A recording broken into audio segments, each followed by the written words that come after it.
Este es el antes y el después de la portada norte de la iglesia de San Esteban. La preside un Cristo Pantocrátor y contiene uno de los bestiarios más variados que se conocen en la comunidad.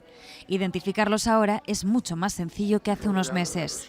Nos encontramos con un material muy degradado, muy alterado y en unas condiciones muy malas de conservación. Durante años yo enseñaba aquí la portada y la gente me decía, pero padre, ¿no van a restaurar esto? ¿No lo van a restaurar?